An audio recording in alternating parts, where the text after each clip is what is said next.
ಪಿತನ ಸುತನ ಮತ್ತು ಪವಿತ್ರಾತ್ಮರ ನಾಮದಲ್ಲಿ ಆಮೇನ್. ಪಾಪದ ಪುಣ್ಯದ ಅರಿವನ್ನು ನೀಡುವ ಜ್ಞಾನದ ಆತ್ಮರೇ ಬಾ,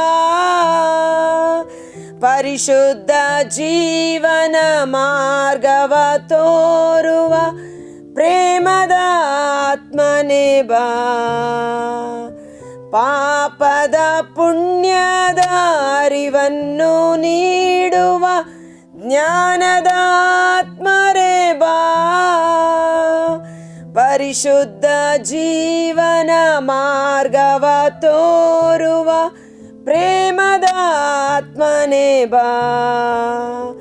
ಪರಿಶುದ್ಧ ಆತ್ಮನೇ ನಿನ್ನ ಸಂಗವು ಸಂತೋಷ ಸಂತೋಷವೇ, ನೊಂದು ನಾ ಬೆಂದಾಗ ನಿನ್ನ ಸ್ಪರ್ಶವು ಆನಂದ ಆನಂದವೇ.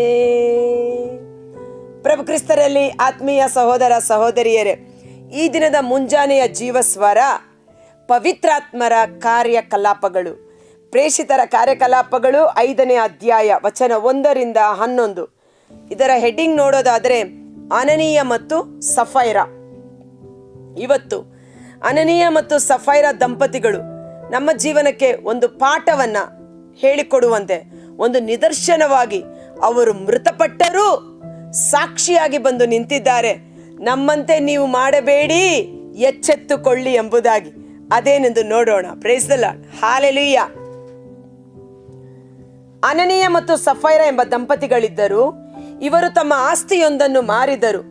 ಬಂದ ಹಣದಲ್ಲಿ ಒಂದು ಭಾಗವನ್ನು ಅನನೀಯನು ತನ್ನ ಪತ್ನಿಯ ಸಮ್ಮತಿ ಪಡೆದು ಬಚ್ಚಿಟ್ಟುಕೊಂಡನು. ಉಳಿದುದನ್ನು ಪ್ರೇಷಿತರಿಗೆ ಪಾದ ಕಾಣಿಕೆಯಾಗಿ ಒಪ್ಪಿಸಿದನು. ಆಗ ಪೇತ್ರನು, ಅನನೀಯ, ನಿನ್ನ ಆಸ್ತಿಯ ವಿಕ್ರಯದಿಂದ ಬಂದ ಹಣದ ಒಂದು ಭಾಗವನ್ನು ಬಚ್ಚಿಟ್ಟುಕೊಂಡು ನೀನು ಪವಿತ್ರಾತ್ಮ ಅವರಿಗೆ ಏಕೆ ವಂಚನೆ ಮಾಡಿದೆ? ನಿನ್ನ ಹೃದಯದಲ್ಲಿ ಪಿಶಾಚಿಗೆ ಏಕೆ ಎಡೆ ಮಾಡಿಕೊಟ್ಟೆ? ಅನನೀಯ ಮತ್ತು ಸಫೈರಳು ಒಂದು ತೀರ್ಮಾನ ತೆಗೆದುಕೊಳ್ಳುತ್ತಾರೆ. ತಮಗಿರುವ ಜಮೀನನ್ನ ಮಾರಿ ಪ್ರೇಷಿತರಿಗೆ ಪಾದ ಕಾಣಿಕೆಯಾಗಿ ಕೊಟ್ಟು ನಾವು ಸಹ ಸಭೆಯೊಟ್ಟಿಗೆ ಹೋಗಿ ಸೇರಿ ಜೀವಿಸೋಣ ಎನ್ನುವುದಾಗಿ. ಹೀಗೆ ಮಾರಿದ ಅವರು ಪರಸ್ಪರ ಮಾತನಾಡಿಕೊಂಡು ಒಂದು ಭಾಗವನ್ನ ಬಚ್ಚಿಟ್ಟುಕೊಂಡು ಉಳಿದ ಮೊತ್ತವನ್ನು ತೆಗೆದುಕೊಂಡು ಹೋಗಿ ಕೊಡುತ್ತಾರೆ. ಆದರೆ ಪವಿತ್ರಾತ್ಮರು ಎಲ್ಲವನ್ನೂ ಅವಲೋಕನೆ ಮಾಡುವರು, ಜ್ಞಾನ ದೃಷ್ಟಿ ಉಳ್ಳವರು. ಇಲ್ಲಿ ಪೇತ್ರನಲ್ಲಿ ಕಾರ್ಯ ಮಾಡಿದಂಥ ಪವಿತ್ರಾತ್ಮರ ಶಕ್ತಿ ವಿಶೇಷವಾದದ್ದು.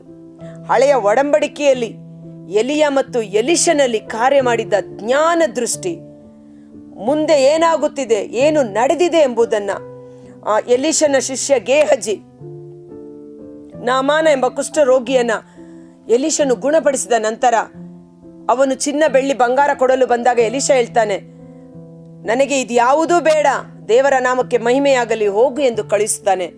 ಆದರೆ ಜೊತೆಗಿದ್ದ ಶಿಷ್ಯ ಗೇಹಜಿ ಗುರುವಿಗೆ ಗೊತ್ತಾಗದೆ ರಹಸ್ಯವಾಗಿ ಓಡಿ ಆ ನಾಮಾನನ ಬಳಿ ಮಾತನಾಡಿ ಕೆಲವು ಚಿನ್ನ ಬೆಳ್ಳಿ ಬಂಗಾರಗಳನ್ನ ಬಟ್ಟೆಗಳನ್ನು ಖರೀದಿ ಮಾಡಿ ಬಚ್ಚಿಟ್ಟು ಮನೆಯಲ್ಲಿ ಕತ್ತೆ ಮೇಲೆ ಹಾಕಿಕೊಂಡು ಬಚ್ಚಿಟ್ಬಿಟ್ಟು ತನ್ನ ಗುರುವಿನ ಬಳಿಗೆ ಬರ್ತಾನೆ.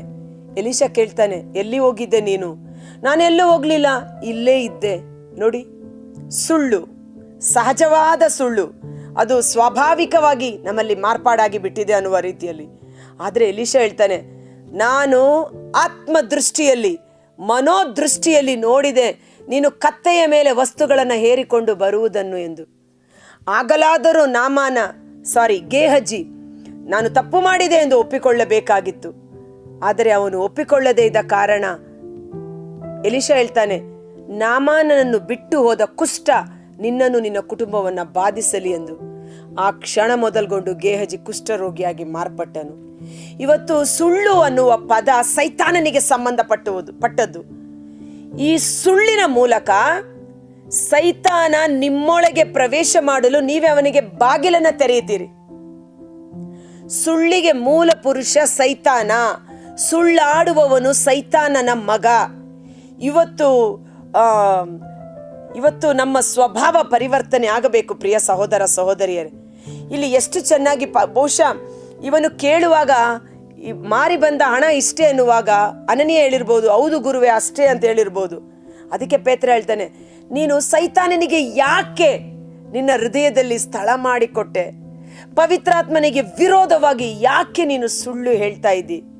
ನೀನು ಮನುಷ್ಯರಿಗೆಲ್ಲ ಹೇಳ್ತಾ ಇರುವುದು, ದೇವರ ಪವಿತ್ರಾತ್ಮನಿಗೆ. ಕಾರಣ ಪ್ರತಿಯೊಬ್ಬರಲ್ಲೂ ದೇವರಾತ್ಮ ಅವರೊಳಗೆ ವಾಸ ಮಾಡುತ್ತಿದೆ.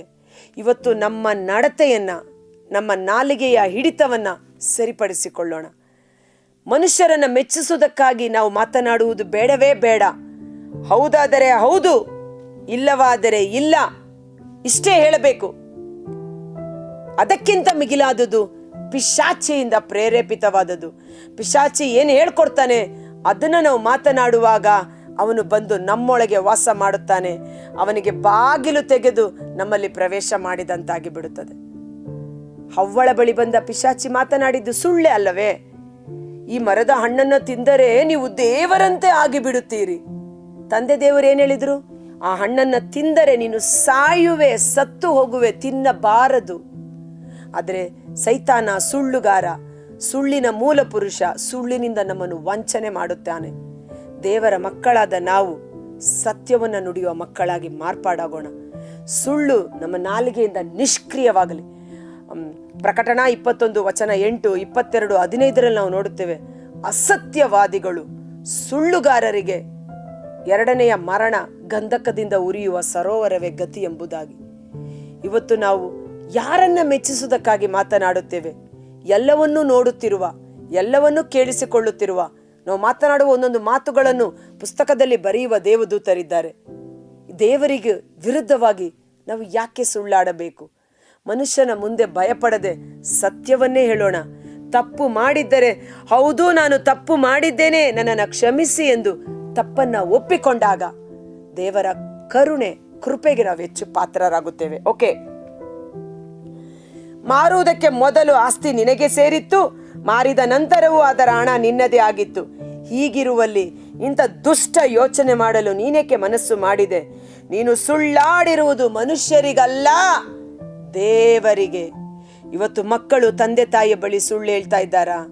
ಗಂಡ ಹೆಂಡತಿಗೆ ಸುಳ್ಳು ಹೇಳಬಹುದು, ಹೆಂಡತಿ ಗಂಡನಿಗೆ ಸುಳ್ಳು ಹೇಳ್ತಾ ಇರಬಹುದು, ಸಹೋದರ ಸಹೋದರರಿಗೆ ಸುಳ್ಳು, ಸ್ನೇಹಿತರ ನಡುವೆ ಸುಳ್ಳು. ಈ ಸುಳ್ಳಿನ ದುರಾತ್ಮ ನಾಶನಕ್ಕೆ ಕೊಂಡೊಯ್ಯುತ್ತದೆ, ನಮ್ಮ ಜೀವನವನ್ನ ಹಾಳು ಮಾಡಿಬಿಡುತ್ತದೆ. ಇವತ್ತು ಎಚ್ಚೆತ್ತುಕೊಳ್ಳೋಣ. ದಯವಿಟ್ಟು ಪವಿತ್ರಾತ್ಮರಿಗೆ ನಮ್ಮ ನಾಲಿಗೆಯನ್ನು, ನಮ್ಮ ಬಾಯಿಯನ್ನು, ನಮ್ಮ ಆಲೋಚನೆಗಳನ್ನು ಒಪ್ಪಿಸಿಕೊಡೋಣ. ಮನ ಪರಿವರ್ತನೆ ಹೊಂದೋಣ. ಆ ಕೆಟ್ಟ ಅಭ್ಯಾಸದಿಂದ ಬಿಡುಗಡೆಯನ್ನು ಹೊಂದಿಕೊಳ್ಳೋಣ. ಈ ಮಾತುಗಳನ್ನು ಕೇಳಿದಾಕ್ಷಣವೇ ಅನನೀಯನು ಸತ್ತು ಬಿದ್ದನು.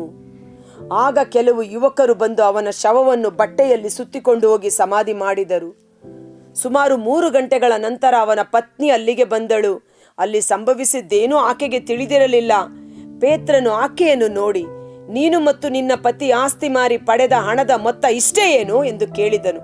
ಆಕೆ ಹೌದು ಇಷ್ಟೇ ಎಂದು ಉತ್ತರ ಕೊಟ್ಟಳು. ನೋಡಿ, ಗಂಡನೂ ಸುಳ್ಳು, ಹೆಂಡತಿನೂ ಸುಳ್ಳು. ಅಟ್ಲೀಸ್ಟ್ ಹೆಂಡತಿ ಬಂದಾಗ, ಇಲ್ಲ ಗುರುವೆ, ನಾನು ನನ್ನ ಗಂಡ ಮಾತಾಡ್ಕೊಂಡ್ವಿ, ಸ್ವಲ್ಪ ಹಣ ನಾವು ಇಟ್ಕೊಂಡಿದ್ದೀವಿ, 100 ರೂಪಾಯಿಗೆ ಮಾರಿದ್ವಿ, 25 ರೂಪಾಯಿ ನಮ್ಮ ಹತ್ರ ಇದೆ, 75 ರೂಪಾಯಿ ನಿಮಗೆ ಕಾಣಿಕೆ ಕೊಡ್ತೀವಿ, ಫ್ರಾಂಕ್ ಆಗಿರೋಣ. ಹಣ ಅವರದು, ಜಮೀನು ಅವರದು, ಕೊಡೋದು ಕೊಡದೇ ಇರೋದು ಇಷ್ಟ ಅವರದು. ನಾವು ಯಾರನ್ನ ಮೆಚ್ಚಿಸೋದಕ್ಕಾಗಿ ಸುಳ್ಳು ಹೇಳ್ತಾ ಇದ್ದೀವಿ? ಯಾರಿಗೆ ಭಯ ಪಡ್ತಾ ಇದ್ದೀವಿ? ಪೇತ್ರನು, ನೀನು ನಿನ್ನ ಪತಿಯು ಸರ್ವೇಶ್ವರನ ಆತ್ಮವನ್ನು ಪರೀಕ್ಷಿಸಲು ಅವಣಿಸಿದಿರೋ? ಸರ್ವೇಶ್ವರನ ಆತ್ಮವನ್ನೇ ಪರೀಕ್ಷಿಸ್ತೀರಾ? ದೇವರಿಗೆ ಗೊತ್ತಾಗುತ್ತಾ ಇಲ್ವಾ ನಾನು ಸುಳ್ಳು ಹೇಳೋದು, ಸುಳ್ಳು ಹೇಳಲ್ಲ ಅನ್ನೋದು? ಇಗೋ ನಿನ್ನ ಪತಿಯನ್ನು ಸಮಾಧಿ ಮಾಡಿ ಬಂದವರ ಕಾಲಿನ ಸಪ್ಪಳ, ಅವರು ಬಾಗಿಲ ಬಳಿಯಲ್ಲೇ ಇದ್ದಾರೆ, ಅವರು ನಿನ್ನನ್ನು ಹೊತ್ತುಕೊಂಡು ಹೋಗುವರು ಎಂದನು. ಆ ಕ್ಷಣವೇ ಆಕೆಯು ಸತ್ತು ಅವನ ಕಾಲ ಬಳಿ ಬಿದ್ದಳು. ಒಳಗೆ ಬಂದ ಯುವಕರು ಆಕೆಯು ಸತ್ತು ಬಿದ್ದಿರುವುದನ್ನು ಕಂಡು ಆಕೆಯನ್ನು ಹೊತ್ತುಕೊಂಡು ಹೋಗಿ ಪತಿಯ ಪಕ್ಕದಲ್ಲೇ ಸಮಾಧಿ ಮಾಡಿದರು. ಇಡೀ ಧರ್ಮ ಸಭೆ ಇದನ್ನು ಕೇಳಿದ ಎಲ್ಲರೂ ಭಯಭ್ರಾಂತರಾದರು. ತದನಂತರ ಪೇತ್ರನಲ್ಲಿ ಆ ಒಂದು ವರ ಕಾರ್ಯ ಮಾಡಿದ್ದು ನಾವು ಎಲ್ಲೂ ಕಾಣುವುದಿಲ್ಲ. ಕಾರಣ, ಪವಿತ್ರಾತ್ಮನಿಗೆ ವಿರುದ್ಧವಾಗಿ, ದೇವರಿಗೆ ವಿರುದ್ಧ ಸುಳ್ಳು ಮರಣಕ್ಕೆ ಕೊಂಡೊಯ್ಯುತ್ತದೆ. ಇಂದು ಅನನೀಯ ಮತ್ತು ಸಫೈರಳು ನಮ್ಮ ಮಧ್ಯೆ ಜೀವಂತವಾಗಿ ಬಂದು ಸಾಕ್ಷೀಕರಿಸ್ತಾ ಇದ್ದಾರೆ. ನಮ್ಮ ಗತಿ ನಿಮಗಾಗುವುದು ಬೇಡ, ಎಚ್ಚೆತ್ತುಕೊಳ್ಳಿ ಎಂಬುದಾಗಿ ಪ್ರಾರ್ಥಿಸೋಣ. ಕರ್ತರಾದ ಯೇಸುವೆ, ಸಮಯದಲ್ಲಿ ಜೀವಸ್ವರವನ್ನು ಆಲಿಸುತ್ತಿರುವ ಪ್ರತಿಯೊಬ್ಬ ಸಹೋದರ ಸಹೋದರಿ ಕರಗಳಿಗೆ ಸಮರ್ಪಿಸುತ್ತೇನೆ. ಪವಿತ್ರ ಗ್ರಂಥ ಪವಿತ್ರಾತ್ಮನಿಂದ ಪ್ರೇರೇಪಿಸಲ್ಪಟ್ಟು ಬರೆಯಲ್ಪಟ್ಟದ್ದು. ಇದು ತಿದ್ದುಪಾಡಿಗೂ, ಖಂಡನೆಗೂ, ಬೋಧನೆಗೂ, ನೀತಿ ಬೋಧನೆಗೂ ಉಪಯುಕ್ತವಾಗಿದೆ. ಇದು ನಮ್ಮನ್ನ ತಿದ್ದುತ್ತದೆ, ನಮ್ಮನ್ನ ಹೊಸದಾಗಿ ಮಾರ್ಪಡಿಸುತ್ತದೆ, ನಮ್ಮಲ್ಲಿರುವ ಒಳಿತು ಕೆಡುಕುಗಳನ್ನು ವಿಮರ್ಶೆ ಮಾಡುತ್ತದೆ. ಹೇಗೆ ಒಂದು ಸ್ಟೋರ್ ರೂಮಲ್ಲಿ ಬೇಕಾದ ಎಲ್ಲ ವಸ್ತುಗಳನ್ನ ಡಂಪ್ ಮಾಡಿರ್ತೇವೆ, ಹಬ್ಬದ ಸಮಯದಲ್ಲಿ ಆ ಮನೆಯನ್ನ ಕ್ಲೀನ್ ಮಾಡುವಾಗ ಬೇಡವಾದ ವಸ್ತುಗಳನ್ನ ತೆಗೆದು ಬೆಂಕಿಯಲ್ಲಿ ಹಾಕಿ ಸುಟ್ಟು ಬಿಡುತ್ತೇವೆ. ಅದೇ ರೀತಿಯಲ್ಲಿ ಈ ವಾಕ್ಯವನ್ನ ಕೇಳುವಾಗ ನಮ್ಮಲ್ಲಿ ದೈವ ಭಯ ಉಂಟಾಗಲಿ, ಪವಿತ್ರಾತ್ಮರು ನಮ್ಮೊಳಗಿದ್ದಾರೆ ಎಂಬ ಸತ್ಯ ಜ್ಞಾನ ನಮಗೆ ಉಂಟಾಗಲಿ. ಅವರಿಗೆ ವಿರೋಧವಾಗಿ ನಾನು ಸುಳ್ಳಾಡುವುದಿಲ್ಲ ಎಂದು ದೇವರ ಕೃಪೆಗಾಗಿ ನಾವು ಪ್ರಾರ್ಥಿಸೋಣ. ಸತ್ಯವನ್ನ ನುಡಿಯಿರಿ. ಸತ್ಯಪರರೆಲ್ಲರೂ ನನ್ನ ಮಾತಿಗೆ ಕಿವಿಗೊಡುತ್ತಾರೆ, ನಾನೇ ಸತ್ಯ ಎಂದು ನುಡಿದಿರುವ ಪ್ರಭು. ಸಿರಾಕ 4:28 ಸತ್ಯಕ್ಕಾಗಿ ಹೋರಾಡು ಮರಣ ಪರ್ಯಂತ. ಆ ಸತ್ಯ ನಿನ್ನನ್ನು ಕಾಪಾಡುವುದು. ಯೇಸು ಸತ್ಯ. ಆ ಸತ್ಯಕ್ಕೆ ಸಾಕ್ಷಿಗಳಾಗಿ ಜೀವಿಸುವಂತೆ ನಮ್ಮ ನಾಲಿಗೆ ಪವಿತ್ರಾತ್ಮರ ಅಭಿಷೇಕದಲ್ಲಿ ತುಂಬಿಸಲ್ಪಟ್ಟು ನಮ್ಮ ಸ್ವಭಾವ ರೂಪಾಂತರಗೊಂಡು ನೈಜ ಸಾಕ್ಷಿಗಳಾಗಿ ಜೀವಿಸುವಂತೆ ನಾವು ಸತ್ಯವನ್ನ ಮಾತನಾಡುವಾಗ ಅದು ನಮ್ಮ ಮಕ್ಕಳಲ್ಲಿ, ನಮ್ಮ ಕುಟುಂಬಗಳಲ್ಲಿ ಕಾರ್ಯ ಮಾಡಲಿ. ಸತ್ಯ ಜಯವನ್ನ ತಂದುಕೊಡುವುದು. ಸತ್ಯಮೇವ ಜಯತೆ. ಕೋರ್ಟ್ಗಳಲ್ಲಿ ನ್ಯಾಯಾಧಿಪತಿಯ ತಲೆಯ ಮೇಲೆ ಬರೆಯಲ್ಪಟ್ಟ ವಾಕ್ಯ, ಸತ್ಯಮೇವ ಜಯತೆ. ಎಂದೆಂದಿಗೂ ಸತ್ಯಕ್ಕೆ ಜಯ ಉಂಟಾಗುವುದು. ಸುಳ್ಳು ತಾತ್ಕಾಲಿಕವಾಗಿ ಮೆರೆದರೂ ಸುಳ್ಳು ಬಹಿರಂಗವಾದಾಗ ಅವಮಾನಗೊಂಡು ನಾಶವಾಗಿ ಹೋಗುವುದು. ಸತ್ಯಕ್ಕೆ ಸಾಕ್ಷಿಗಳಾದ ಮಕ್ಕಳಾಗಿ ಜೀವಿಸುವ ಕೃಪೆ ಪವಿತ್ರಾತ್ಮರ ಅಭಿಷೇಕದಲ್ಲಿ ಮುನ್ನಡೆಸಲ್ಪಡುವಂತೆ ಯೇಸುವಿನ ಅದ್ಭುತಕರವಾದ ನಾಮದಲ್ಲಿ ಪ್ರಾರ್ಥಿಸುತ್ತೇವೆ. ಆಮೆನ್.